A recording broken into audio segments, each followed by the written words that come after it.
Monsieur Fakir Mohamed Moussa, nous allons changer de registre maintenant. Nos vies sont faites d'événements, anecdotes, hasards et coïncidences. Le professeur en droit international des affaires, International Business Law, et Common Law, droit des biens et droit successoral, Emmanuel Sibidi Daronkoum, en étant choqué par le titre qui lui a été donné en Afrique, et secrétaire de l'Organisation pour l'harmonisation en Afrique du droit des affaires, l'OADA, a été notre enseignant dans la matière, dans un cours que nous avions pris à HEC Montréal. Et le professeur Chehab Chachour, un immense connaisseur des économies de l'Afrique et du monde arabe, a été aussi l'un de nos enseignants de macroéconomie à l'Université de Montréal. Ces deux hommes sont des africanistes.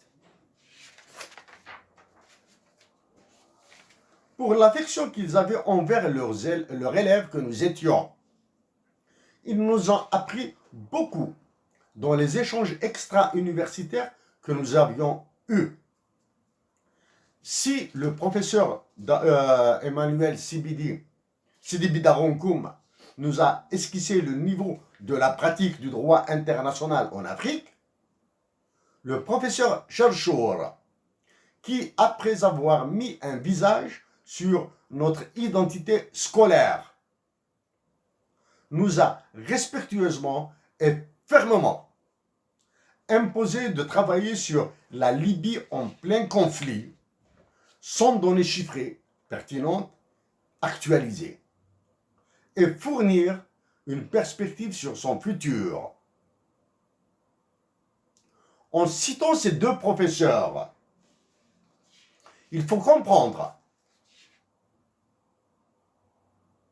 que nous avons lu tous les droits internationaux publiés sur votre site internet, sur le site internet de l'Union africaine, et que nous maîtrisons la démarche pour définir de nouveaux indicateurs pour synthétiser une situation donnée. En plus des indicateurs internationaux utilisés, nous avons maintenant la possibilité de définir d'autres indicateurs. Et nous vous avons donné un échantillon sur les ratios.